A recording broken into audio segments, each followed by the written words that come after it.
Hey guys, this is Peter here at H&M Realty.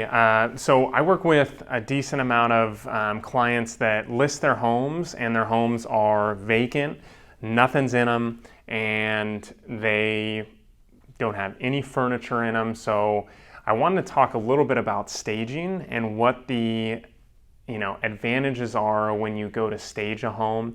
The home is, when you walk into a home, and you don't have, any imagination, like myself, I don't have any imagination. So I'll walk into a home and I'll see it vacant. I'm like, oh man, this is great. Or, this house sucks because it needs to be fixed up. I have no imagination on what walls need to be moved, what walls need to be taken out, how the kitchen needs to look on a layout, what kitchen, appliances, where they need to go. So on staging a home, they did this full-length report on 4,500 homes throughout, some parts of the Northwest and through the West Coast and also the East Coast and throughout the Midwest on staging homes. And they did 4,500 homes. Half of them were staged, half of them were not. And there's this full-length report. I think it was 60 pages or so. And I looked through it, and each home that was staged, and we could say staging is you still have your furniture in there, but you cleaned it really nice, or let's say you're a real estate investor and you buy a home and then you stage the home after you remodeled it, and you get everything in there. I go like this, there's stuff here. But so you get all the furniture in, you get the dining room in, you get all those things in so people can actually see what the layout would provide if they moved all their stuff in.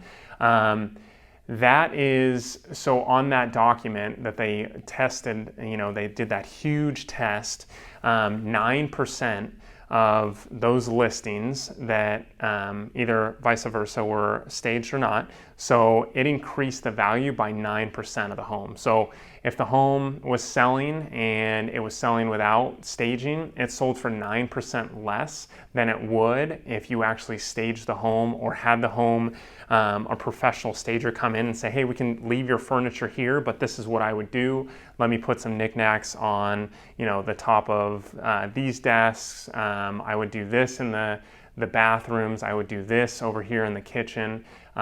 So 9% more. So if you're going to sell your home, that's massive. So if you're going to sell your home and say, let's just get a deep clean and that's it. Let's not declutter. Let's not do anything else. That is a huge disadvantage to you as a seller. And then also that is a huge advantage if you're a real estate agent and you're going to list a home and the people are super messy and or you say, don't worry about it, we'll just list it, we'll get a ton of offers. No, you need to tell them specifically, hey, we need to make sure we deep clean it. We have someone come in here and say, okay, we need this, we need that, we need this. And once they go through the home and say, these are all the things we need, and this is what, it would look best if we did this here, this there, and this everywhere else. Those are pieces that will, net you 9% more. And I think that, if people hear that, especially when you sit down with them and say, hey, let's just have someone come in here and take a look at your house and see what needs to be done, what needs to maybe be fixed, what needs to be, altered, that is worth the 9%. Even if you have someone do a consultation for $500 and all of a sudden you're netting $5,000 more, that's a pretty solid return on investment. I think anybody would say, yeah, if I'm gonna get $5,000 more, whatever that price point is, the 9% more is gonna outweigh paying someone to come in and either give you, an eyeball of what the property should look like, or, hey, we're gonna come in and completely redo the house with staging.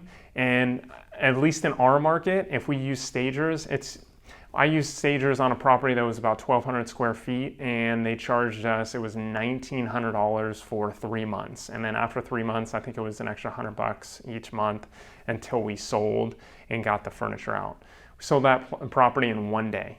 Literally one person came in, they said, we love it, we'll buy it at that same price that we listed it for. So those are things that you need to think about when you're going to sell your home and you're sitting down with a real estate agent. Is that agent telling you certain things that, maybe not provide you more money when you go to sell? So take a look at that. Have questions for your real estate agent when they come to list your house. And if they do a listing presentation, have those questions like, hey, should we stage this home? Should we have someone come in and tell us what it is and what we should do? Those are things that you need to have conversations with your agent or with your spouse, and say, maybe we front the money and put that down because it's going to net us more at the end of the day. All right, thanks for watching. And let me know if you guys have any questions, okay?